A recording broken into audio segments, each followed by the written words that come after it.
对，我们要看到小帕和毛豆的一场对决。毛豆大家太熟悉了，有观察生活的一双锐利的眼睛，什么都能被他看到，什么都能被他说炸。欢迎毛豆。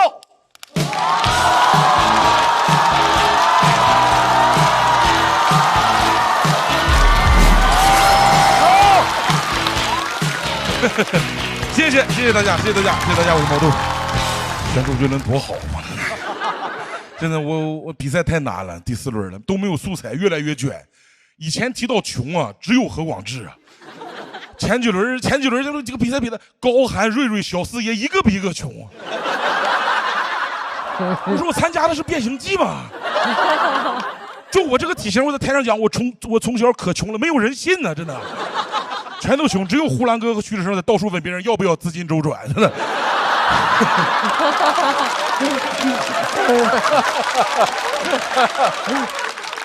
没素材逼得我有点失心疯了，真的。我爸上个月给我打电话说他出车祸了，我第一反应是这个前提好啊。你展开讲讲。他说没事，就前2天被车刮了一下，那个人怕我是碰瓷儿的，赔了我800块钱。其实我一点事都没有，给我爸乐坏了。我说啊，一点事都没有吗？那你这不就是碰瓷儿吗？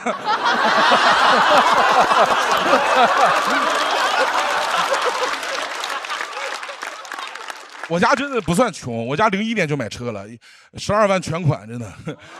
哎呦，真的，幸亏我爸出手果断，第2年就买不着这么贵的了。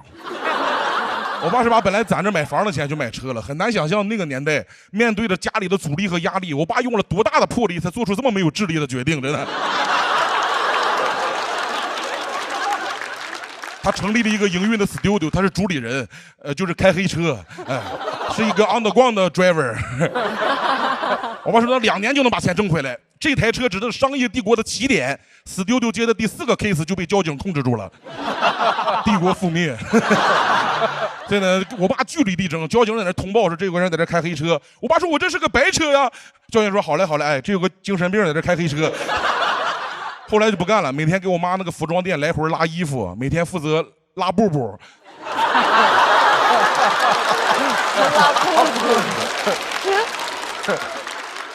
别人看见都说：“哎呦，家里有车真方便。”我妈说：“对呀，家里要是有个家就更方便了。”一直到去年，我爸一直都开这个车，他在那个车里抽了24年的烟，车里的爹味有点太重了。我现在在上海想家了，我就打一辆特惠快车，真的。抽车是我的乡愁啊。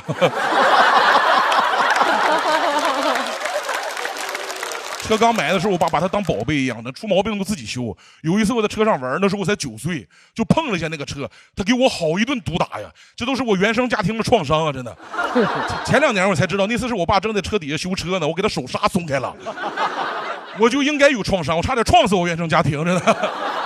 我小时候还觉得那个车挺大的，现在那个车我要想坐进去，那驾驶员就得出去。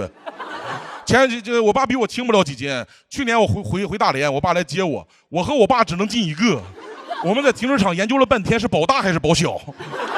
后来我使劲塞进去，他都挂不上档了，那个档把在我这左下腹。我给肉抬起来让他挂档，我俩给车都塞满了，像午餐肉一样，真的。有次我妈开车，我爸在副驾驶，我在他后边，那个车都歪过来了，前面摆那个财神都斜着点头了。我妈给方向盘一松手，车原地就开始转弯了，真的。我偶尔也开那个车，每次开都有一种骑在一个老头身上的感觉，他每个零件都在交换。他是个 SUV 啊，现在已经是 AUV 了。我一上车就是哎呦喂，哎呦喂。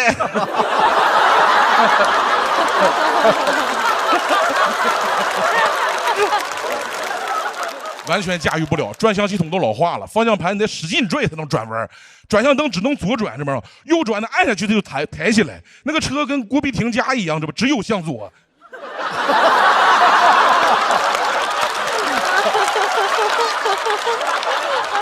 这个有点想开。去年我爸说左转的也坏了，我说那就别开了，开出去只能开直线，这哪是车呀？这不是狙吗？这不是。真的手刹也坏了，手刹也是，手刹停车嘛就往后溜车。大连这个地方除了山就是坡，你知不知道？停车得拿砖头塞在那个轮胎底下。前年我回家看着我爸在地上找砖呢，还跟我打招呼。我说你干啥呀？他说我停车。我说哪有车呀？他说啊，他车我刚停的。哎，我车呢？我家车溜溜没着呢。他去追，我就在后边喊：“你没事吧？你没事吧？”咱不行，弃车保帅吧？真的，感觉那个车在唱歌是吧？下个路口再见吧。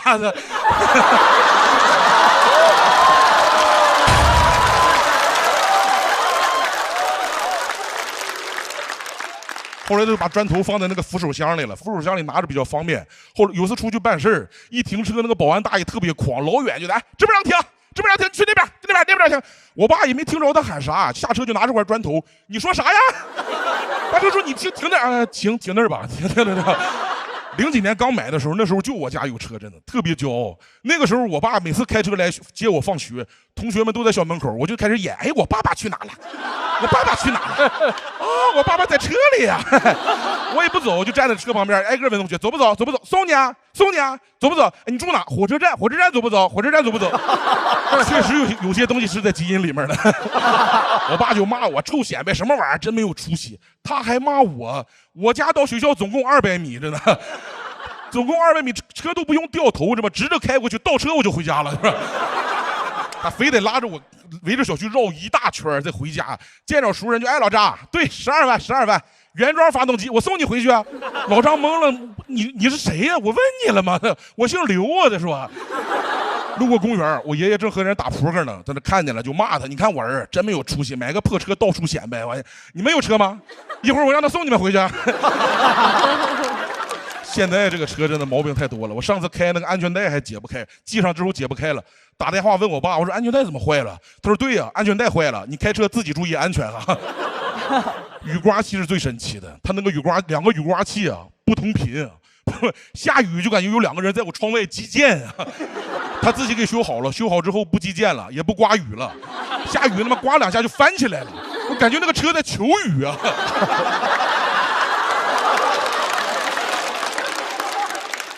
我爸说他现在一听声就知道这个车哪坏了，开着嘎啦嘎啦嘎啦响，这就是变速箱坏了；开着当响，这就是那个底盘坏了；开着嘣一声坏了，他也不知道哪坏了，他想下车看看吧，也下不去，安全带坏了。而且车老了，每个部件的缝隙都越来越大，都特别大。我爸本来那个车座底下藏了3000块钱私房钱，也不知道掉到哪个缝里了。20年底，我妈服装店倒闭，想给车卖了。车贩子说：“你这个破车最多就值2000块钱。”我爸说：“那低于5000我们不能卖啊。”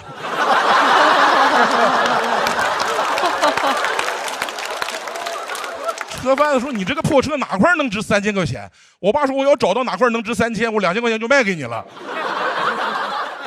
”16年他还捡便宜，给那个车装了个2手的中控屏，太次了，那个屏幕就这么大，他来接我，那个屏幕一亮，给我吓一跳。我说：“爸，怎么接我还开计价器了？收费啊！”中控屏用了2-3年就开始卡了。19年我第一次相亲，拉着个女生，我也紧张，我想放个歌，那个倒霉中控屏我玩命点，一点反应都没有，我就接着开车。过一会儿屏幕自己开始动了，吓那个女生一跳，说：“你车里是不是不干净啊？”我以为他说车上烟味呢，我说对呀，我爸整的，说叔叔也在车上呢。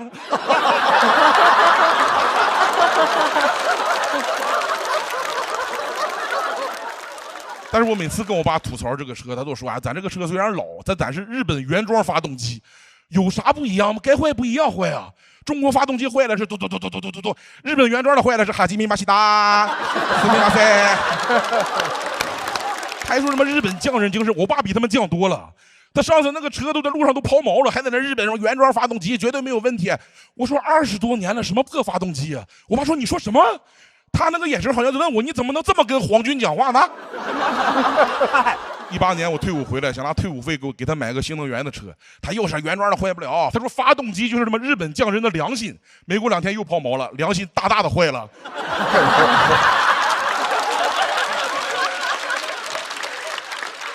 车老抛锚，他老让我下去推，拿我当牛马呀！他不想用新能源，他想用牲口，真的。我爸说他当年买这个车就冲着这个发动机，他现在都有点反制了，跟我说发动机就是越老的越好。我说那最好的发动机就是瓦特发明的那一台呗，是吧？真的01年上海房价才3500，我爸12万买个发动机，我爸脑子是真瓦特了。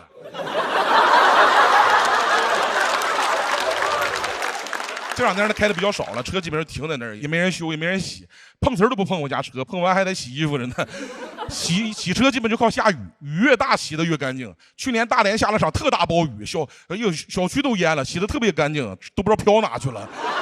我站在楼顶好顿找啊，老远就看这个车越飘越远。我说完了，这个日本原装的发动机是不是要回日本啊？它雨刮器还在那招手呢，撒尤那拉。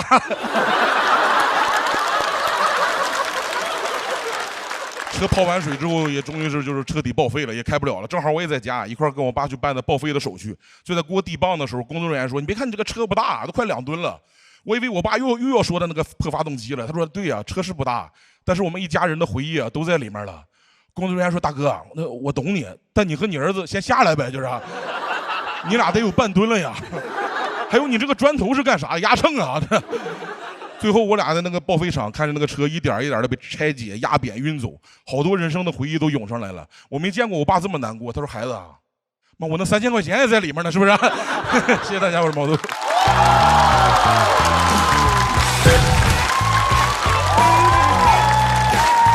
太大了，他自己把自己占满了，感觉打那个玩具枪，打。对，塑料的那个弹珠。毛豆的锁票倒计时。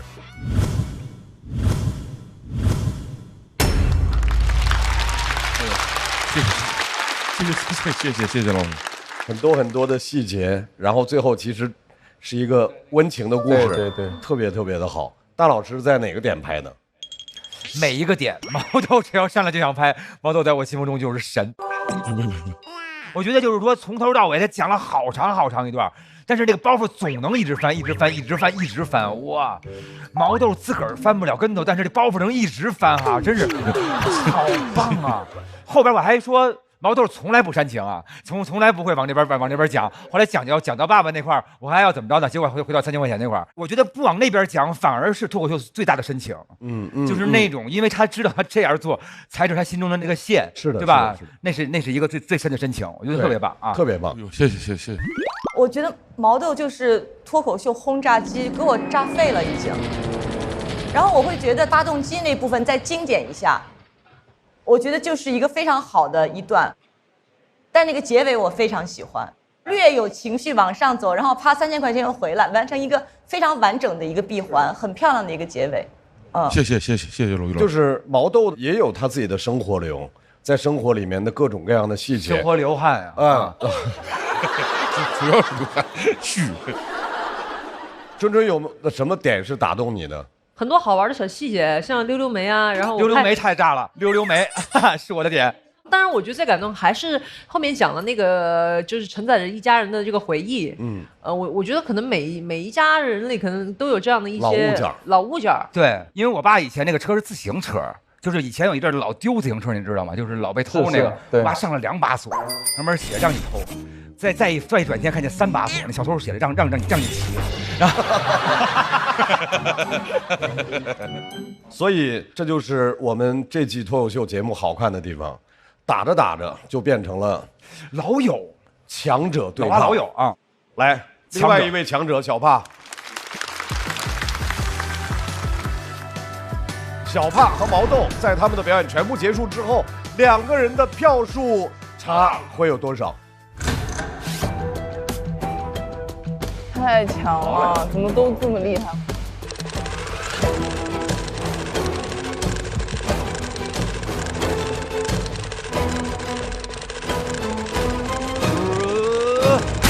差20。哦，谢谢。谢谢。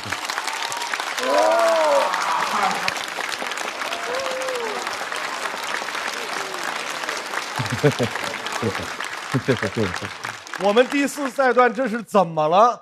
原本的起始发动的 TOP 5都没保住，抱歉，毛豆，你得进入到待定区。OK。我们恭喜小帕，谢晋级半决赛。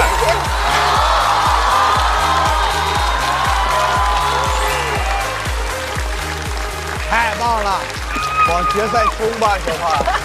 太好了。恭喜！打到命嘛！应该了。哎呦，来，你也来了，我也来了。我给你介绍一下，这是装修。今天这一篇你给自己打多少？ 20分吧，30分。最差的一片稿，飘低呀，不喜欢。现在心情是什么？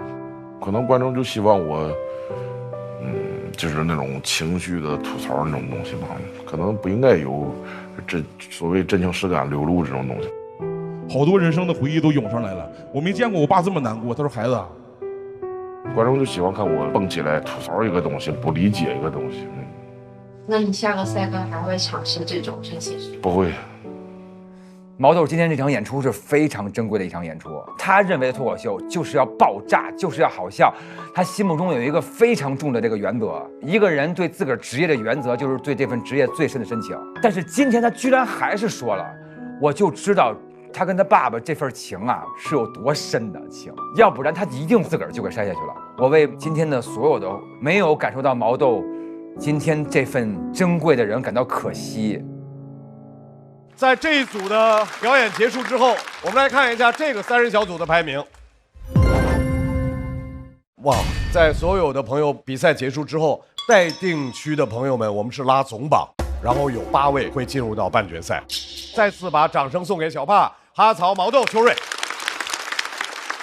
各位，上半场的比赛就全部结束了，再次感谢所有的优秀的脱口秀演员们，感谢编剧老师，感谢脱口秀俱乐部的主理人们，期待下半场更精彩的表现。